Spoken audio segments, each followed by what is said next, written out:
This show is supported by Blue Land.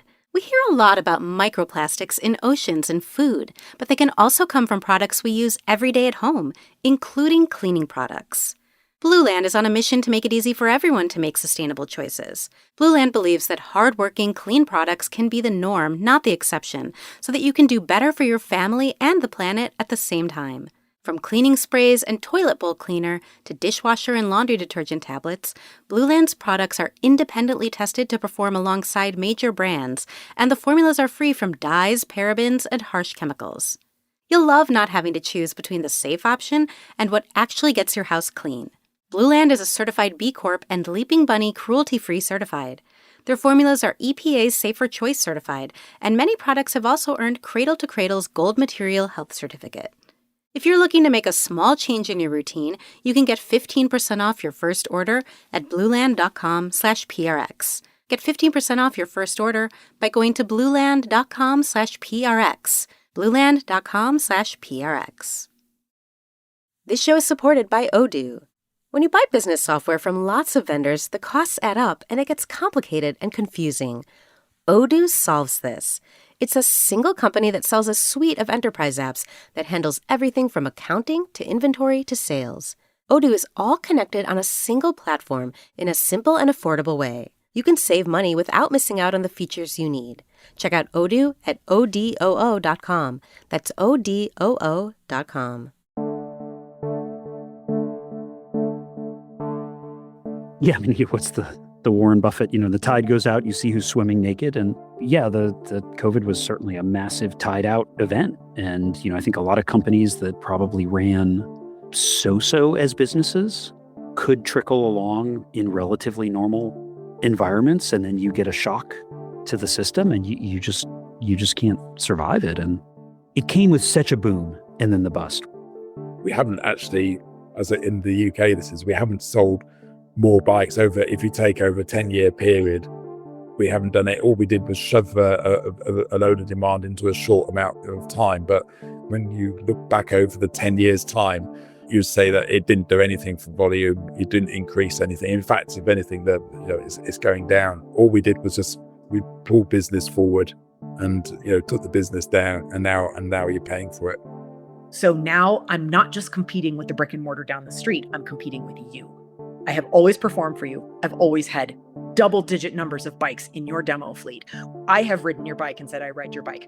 My sales manager has said, I've ridden your bike and ridden your bike. We wear your t-shirts to the shop every single day. We have put millions of dollars worth of bikes underneath Colorado riders in your brand. Will you please cancel the dealer agreement of the brick and mortar 13 blocks away from me and partner with me? I've been your biggest performer in this marketplace for almost 20 years. What do they say? Nope.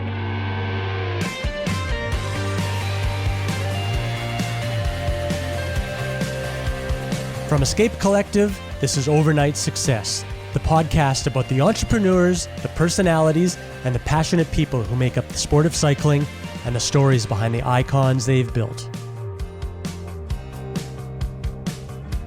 In episode 1, The False Dawn, we looked at the mistaken optimism that the bike sector faced when the world opened up after the pandemic. In just a couple weeks since that episode dropped, we've heard concerning news of established brands like Lynxy, Rotor, and Niner. The timing couldn't be more pointed, and frankly, news like this is getting less and less surprising. Because the more you dig into this story, the clearer it becomes that the boom and bust was only the surface. Underneath it all, something far more fundamental is happening. In this episode, which we're calling The Ground Shifted, we hear from people who work at various levels of the supply chain or from different brands about how the customer has changed, how the retail landscape is being redrawn, how private equity saw an opportunity and moved in, and all the unexpected forces that have held back recovery. Layering on top of it all, the structural problems that were already there long before COVID had even arrived.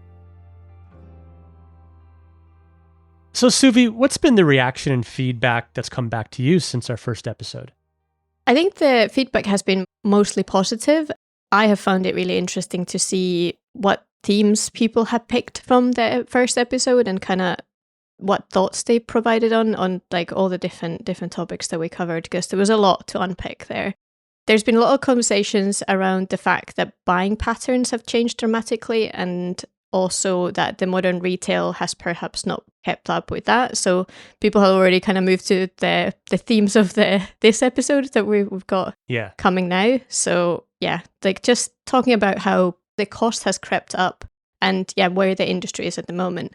So yeah, those are kind of some of the themes that we are going to talk about in this episode, because we are going to talk about where the industry is now. Last episode was still kind of looking at into the last couple of years, but now we're going to talk about what the current state of the industry is.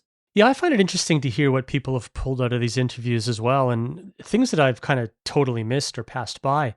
Later, I'll be talking about a conversation I had with a friend of mine who works in private equity, and private equity people are notoriously difficult to put on the record. So I had a great conversation with him, even though he couldn't say who it was or who he worked for, but I'll be able to talk more about that later. And he had some great observations on the types of businesses that he typically looks at and all these fatal flaws that the cycling industry seems to have going for it or going against it.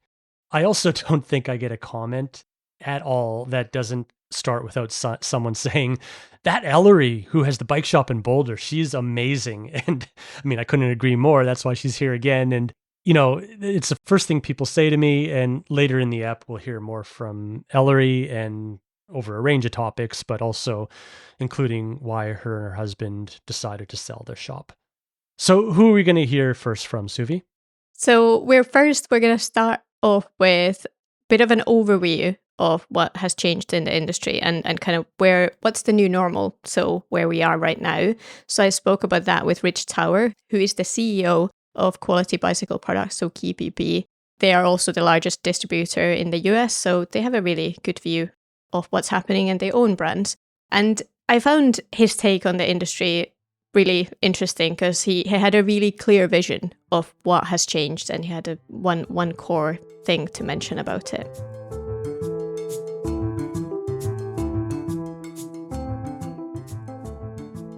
What did the pandemic change in the industry? If you look at the current situation, what has changed compared to what was before? What was the normal? The pandemic has changed things primarily, though, by mostly accelerating.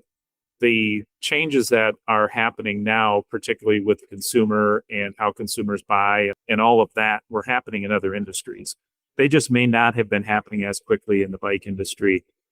The pandemic just simply changed that. I was at People for Bikes board meeting earlier this week, and we were talking specifically about the new normal, if you want to call it that. And the agreement is, I think we all recognize that the pace has changed significantly, and businesses in the bike industry have to be prepared for that pace to continue.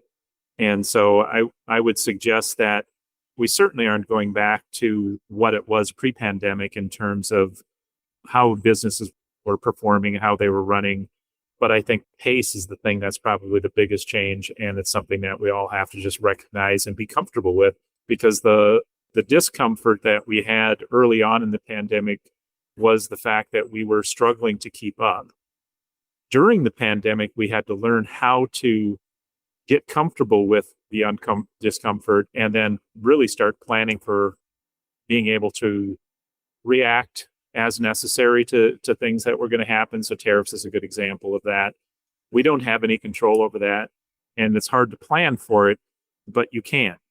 And that's the part that I think is one of the bigger changes that, that both QBP and any successful company in our industry or any other industry at this point needs to recognize and be capable of dealing with. Yeah, when you say that the pace has changed, what has changed the pace? What do you mean by that? Well, the pace is everything from the changing landscape of the consumer, what they expect, how they're doing their shopping, the use of AI in the US, and I will only speak for the US. It's the challenges and changes that are happening at the federal level. And because of that, the way our system is structured, we have 50 states, and each of those states start to take action based on the actions of the federal government or the inactions of the federal government. And so a lot of the regulatory burden is now has moved beyond the federal government. They aren't spending time in places because they're trying to remove roadblocks. Well, states are doing the opposite. States are looking at things and saying, oh, no, we need to have regulation here, so we're going to put it in place. And now we have to pay attention to 50 states plus the federal government. So there's just a lot more change that's happening. And part of it is because the industry has evolved with e-bikes, particularly because not only the regulations around batteries and charging and standards and all those sorts of things, but also the amount of power, the speeds that they go, where they can be used, those sorts of things. So it's such a wide variety of things that has become commonplace at this point. And so we have to pay attention to a broader spectrum of areas, and then we have to be capable of meeting those challenges, whatever they are. We spent a lot of time talking about the industry anchored around the pandemic, but really, if we think about it, Rich might be right in saying that the pace is what's changed, and the way that bike businesses themselves and the way they go about things isn't necessarily different. Yeah, exactly that. We've heard this from so many people saying that COVID didn't necessarily cause the state of the industry where it is right now, but it accelerated that. And it definitely, just brought forward things that would have happened potentially anyway. But in that way, COVID could be said that it was also a spark for change. So it has challenged the industry to change and respond to those challenges and issues and address them in one way or another. Not all of those challenges come from within the industry, but also there's a lot of external challenges like tariffs and geopolitical situation, the global economic situation. And especially tariffs is something that we could probably spend another episode talking about. So I chatted again with Josh Portner from Silka around the topic of tariffs, but also just what this has done to the industry. So how it's made it probably a little bit smaller, a bit quicker. So the players who are still there, they've survived all these challenges and found those ways to change and adapt their businesses.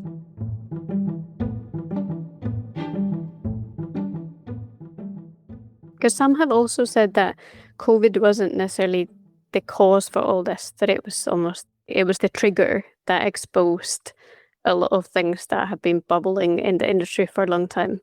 How do you feel about that? Well, I'd say that's accurate. Yeah, I mean, what's the Warren Buffett? The tide goes out, you see who's swimming naked, and the COVID was certainly a massive tide out event. And I think a lot of companies that probably ran so as businesses could trickle along in relatively normal environments, and then you get a shock to the system, and you just can't survive it. And that's probably quite accurate. And I think it was maybe extra challenging for people in that it came with such a boom and then the bust, right? I mean, I think you look at the history of the housing market bubble, stock market bubbles. I mean, those things, they boom for years and then bust in a week. This boomed in a year and busted in a year. And I think nobody was expecting that. Well, other than I would say, I think probably the one company that handled it better than anybody else, although I think they pulled back maybe too much, was Shimano, right? I mean, you remember Shimano was just like, no, like we've seen this movie before. We know how this ends. We're not gonna double our capacity and build factories and do all this crazy stuff. But I mean, certainly from looking back at it now, you're like, okay, they were the one sober person in the room, right? When the party really got to thumping, Shimano was like, the person drinking water in the corner going like, yeah, this doesn't end well for most of you. They were proven right. We were small and scrappy and growing 19, 20, 21.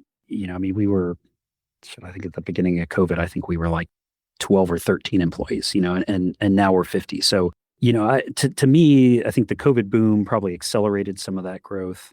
The cash that we generated during that certainly allowed us to then invest in ways that we never could have invested otherwise. I mean, the big one for us initially was like, how do I create a structure where things don't have to touch American soil to get to the ultimate consumer? And so we diversified our supply chain in ways that, like the bulk of the product in Europe, well, my lubricants that I make here are made here and imported into Europe and the UK and Australia and everywhere else. But A lot of our products now have multiple sourcing points. We launched our little electric mini pump, the Electrico. And, the reality there is there's 5 factories in China that make all of them for the world. And ultimately, our supplier, they're an offshoot of a company. They make drones and consumer electronics. And the motor in this thing is a little drone motor. And the battery that it uses is a drone battery. I think we're trying to sell this thing for $139 or 100, whatever it was initially. They do make drone motors in the US, but for the military, right? And the cheapest ones you can find are $180 for just the little one piece, right? And you're like, well, I can't sell it for $140 if one component cost $180. The way the tariffs got rolled out, I mean, clearly these are people who don't make stuff. And they didn't talk to manufacturing companies and businesses. But the big one's the uncertainty, right? Of my day-to-day today is thinking about and working on and planning for products that no one's going to see for a year, some longer than that, right? Man, it's really hard to plan a year from now when a tweet, any second of the day, a tweet could come out that blows the stock market up, crashes the stock market, changes the tariffs, shuts off a country, right? I mean, the uncertainty is paralyzing. The tariffs have to be paid at the port. You're paying them before you ever have the goods in hand to sell. And so it really sucks the cash out of a business. It's like a cancer inside the business it's just sucking resources and energy from other things that could be more productive. I saw a statistic the other day. The average claimed import value of an e-bike in 2026 being imported into America was $57. If you're XLKY7YY on Amazon, oh yeah, this e-bike, yeah, that was $57. Yeah, clobber me with tariffs. And so we have inadvertently created a system, and again, because nobody thought about it, we've created the system where all the same products are coming, but they're now coming in at these grossly underdeclared values. So they're not generating hardly anything in tariff revenue, but they're able to hit the market at prices that destroy what the reputable brands could charge. If the similar surge that happened in 2021 happened now, would you do anything differently? In essence, has the industry learned anything? I think there are pockets of the industry that have probably learned. I think it's just sort of like a natural selection. I think some of the worst actors who got it the most wrong aren't here anymore to get it wrong again.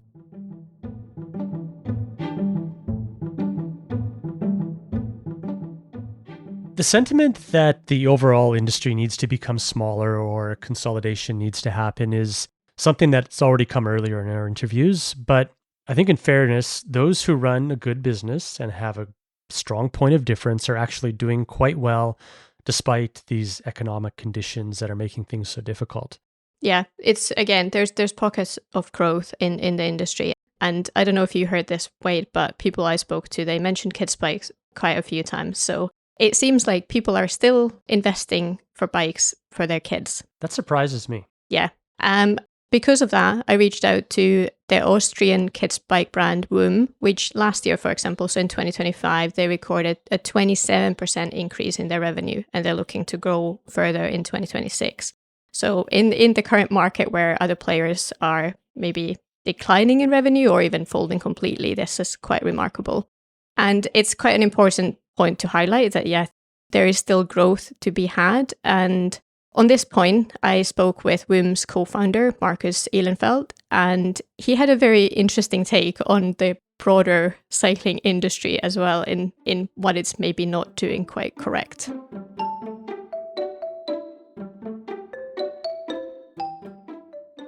If you look at the cycling industry right now and you had to describe how it's doing, how would you describe it? I would describe it as in panic and in desperation. I would say that's how I would describe it from my end. It has taken much longer. I'm a born optimist, but I'm also quite realistic sometimes. And I said in 2025, this will be over and we will be okay. I mean, we are okay from Woom. So I'm just talking about the others. And the question is also, what is the industry? Is there an industry? And I think you have to differentiate. I don't think there is such a word as the the cycling industry, because it is either you produce stuff for bike companies, you are a bike company, you develop and have somebody else produce bikes for you, or you sell bikes and you are a dealer. That's the industry. And I think the industry overall is struggling, but individual players are actually doing quite well. And you have to ask, why are some dealers doing well? And why are some brands doing well? And why are some manufacturers doing well? And some component manufacturers also doing well. And I think that has a lot to do that this is a tough time for many. It's a cash flow. Basically, it boils down to cash flow. It's inventory, and it's the push of many to solve this inventory problem. But it's each and every brand's and player's responsibility to maximize for him or herself to make sure that he or she is healthy. And I think it's an individual responsibility of a company to maximize the business health in this cycle. And I think not everybody is doing this. And this is a cleaning phase right now, of course. This is a time where it weeds out the bad plants. And this is tough what I'm saying, but at the end of the day, the industry is not going to help anybody. It's an individual responsibility to make sure you manage your cash flow, you manage your expenses, and you don't push inventory out. You don't have too much inventory as an OEM to push it out to the dealers, because you start having rebates, and that's the end of it. I don't like the word industry. That's fair. How would you better describe it? What would you use instead of industry? Well, the industry doesn't solve problems, and it doesn't help. It's individual companies making sure that they get healthy. And the sooner many more players get healthy and stop making stupid things, this whole industry will also help itself. It doesn't start top down, it starts bottom up, and it starts from the supply base, everybody needs to make sure, cut your cost, cut your rebates, of course, cut your inventory, make sure you don't reorder, don't think you're too impatient to say next year we're going to grow. I mean, at least remain status quo, or I'm pretty sure the forecasts of all players in this field, especially in Europe, if you add up all the forecasts, we are still 20% above what the market can consume. So everybody's very impatient and too overly optimistic. Do a pessimistic planning and make sure you can work with that. And then if the one or the other product is not available from stock, then okay, so what? But at least I'm financially stable to attack again next year. But don't be overly optimistic for next year. Just plan a little bit less optimistic, but cut your costs. And I think that's not happening. Has that relationship with the dealers and the customers, so the kind of different relationships there, have they changed, would you say, like pre-COVID to what it is now, in kind of the kind of boom and bust? Like, is there a difference in behavior and how the whole system works? Not that I know of, to be honest. I mean, some dealers we are having a bit, what we have changed is we're looking at the pre-orders of the dealers a little bit more closely. And if we see big spikes, or if we see, I mean, we talk to them also, right? If we know they have inventory, we said, hey, you sure you want to order 1,000 bikes? You sold 800 last year.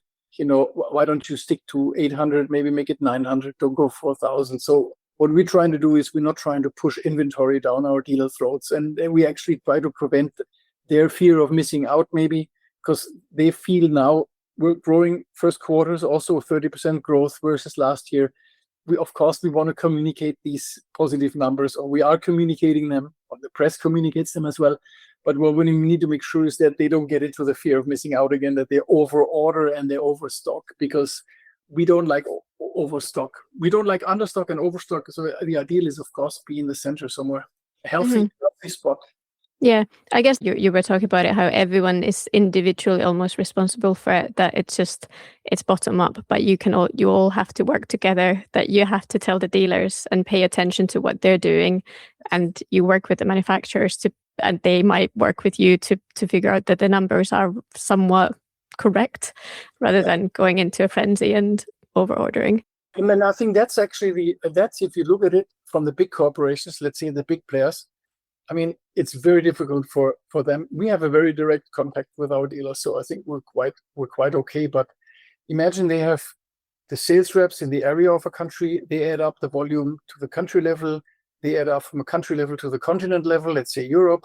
Then you add to the global level. Of course, they're looking at supply and demand forecasting and what's happening. But if everybody just overstates that by 5% or even 3%, you're overstocked, and you're gonna for sure going to see some rebates online, because one or the other is going to freak out and it's going to do some stupid stuff. So it's actually an advantage for the smaller players to have a bit better control of what the inventory level is, and reducing the fear of missing out and the over optimism that she's growing at 20% or 30%. Yeah, which it's not. How have all the general economic situation and I guess geopolitical situation as well, have those impacted WIM at all in the last few years? I think what we feel the consumer, let's say, from the numbers that we've been doing last year and this year, no, we don't feel it. But we all know if there is an energy crisis, price go up, people stop spending. I mean, we don't feel it, but we know it's there. And maybe they have a priority of going rather for the kids stuff. Maybe they're saving on their end, but there must be something going on. The psychology of that many, of 300 million people in Europe or 350 million people in Europe, I think something is happening. We all know the spending pattern is changing, but we don't feel it. But we're aware that it's a fine line or it's a thin line.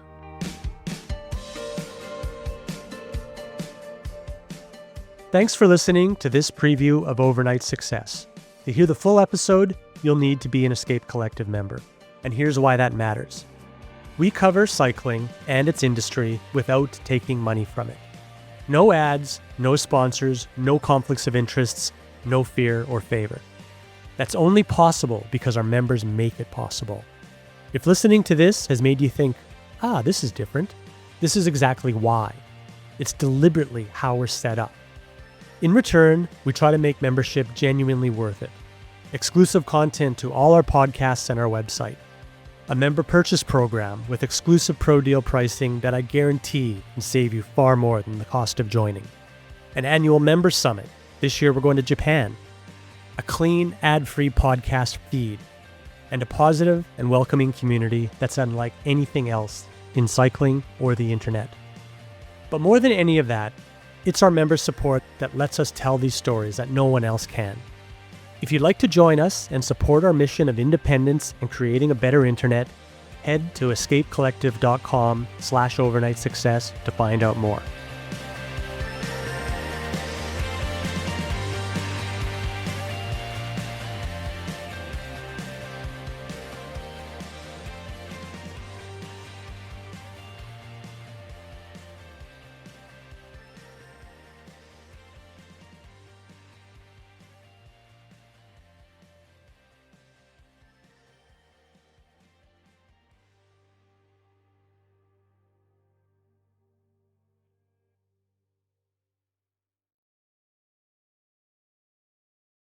Most people don't realize how much of their personal information is being bought and sold every day. Data brokers are making billions pulling details about you from public records and the internet, then packaging and selling it, usually without your consent. That's how your information lands in the hands of scammers, spammers, even stalkers. It's why you get endless robocalls and why ads seem to follow you everywhere. That's where Aura comes in. Aura actively removes your data from broker sites and keeps it off. They also instantly alert you if your information shows up in a breach or on the dark web. But Aura goes beyond data protection. With one app, you get a VPN, antivirus, password manager, spam call protection, dark web monitoring, and even up to $5 million in identity theft insurance, all backed by 24/7 US-based fraud support. Other companies might sell just credit monitoring or just a VPN. Aura gives you all of it together at the same price competitors charge for just one service. Start your free trial today at aura.com/safer. Protect yourself now at aura.com/safer.